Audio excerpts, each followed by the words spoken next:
Saudara-saudari yang dikasihi Tuhan, setiap hari dalam hidup kita selalu diperhadapkan dengan pilihan. Kadang pilihan kecil, seperti memilih berkata jujur atau berbohong, memilih sabar atau marah. Kadang juga pilihan besar, memilih jalan hidup, pekerjaan, hubungan, bahkan bagaimana kita memperlakukan orang lain. Disinilah kita menyadari satu hal penting, manusia membutuhkan hikmat. Dalam Yakobus 1 ayat 5 tertulis, "Apabila di antara kamu ada yang kekurangan hikmat, hendaklah ia memintakannya kepada Allah yang memberikan kepada semua orang dengan murah hati." Ayat ini sangat indah, karena Tuhan tidak berkata bahwa hanya orang pintar yang boleh memiliki hikmat. Tuhan juga tidak berkata hanya pemimpin, orang tua, atau orang berpendidikan yang bisa memiliki hikmat.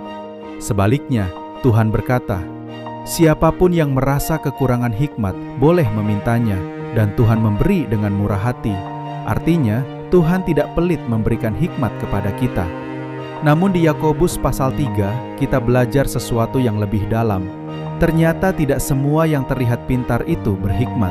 Yakobus berkata bahwa hikmat yang sejati terlihat dari cara hidup seseorang, bukan dari seberapa banyak ia berbicara, bukan dari seberapa hebat ia berdebat, tetapi dari bagaimana ia bersikap kepada orang lain. Alkitab mengatakan bahwa hikmat dari atas memiliki sifat-sifat seperti ini: murni, pendamai, peramah, penurut, penuh belas kasihan, menghasilkan buah-buah yang baik, tidak memihak, dan tidak munafik. Coba kita bayangkan sejenak, kalau ada seseorang yang pintar berbicara tetapi suka merendahkan orang lain, atau seseorang yang selalu ingin menang sendiri, atau orang yang penuh iri hati. Alkitab berkata, itu bukan hikmat dari atas. Yakobus bahkan mengatakan bahwa itu berasal dari dunia, dari nafsu manusia, bahkan dari hal yang jahat. Supaya lebih mudah dipahami, bayangkan sebuah air yang mengalir dari gunung.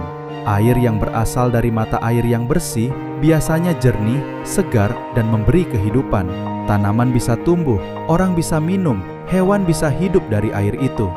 Tetapi jika air itu kotor dan tercemar, air itu bisa membuat orang sakit. Begitu juga dengan hikmat. Hikmat dari atas seperti air yang jernih. Ia membawa damai, ia membawa kebaikan, ia membuat orang lain merasa aman dan dihargai. Sedangkan hikmat dari dunia seperti air yang keruh. Di dalamnya ada iri hati, ego, dan keinginan untuk menang sendiri. Kelihatannya sama-sama air, tetapi hasilnya sangat berbeda. Sekarang kita lihat dalam kehidupan sehari-hari. Untuk anak-anak, hikmat bisa terlihat dalam hal sederhana, misalnya saat bermain dengan teman. Ketika ada mainan yang diperebutkan, hikmat mengajarkan untuk berbagi. Ketika melakukan kesalahan, hikmat mengajarkan untuk berkata jujur. Hal-hal sederhana itu sebenarnya adalah bentuk hikmat. Bagi remaja, hikmat sering terlihat saat menghadapi tekanan dari teman. Kadang teman mengajak melakukan sesuatu yang kita tahu tidak baik.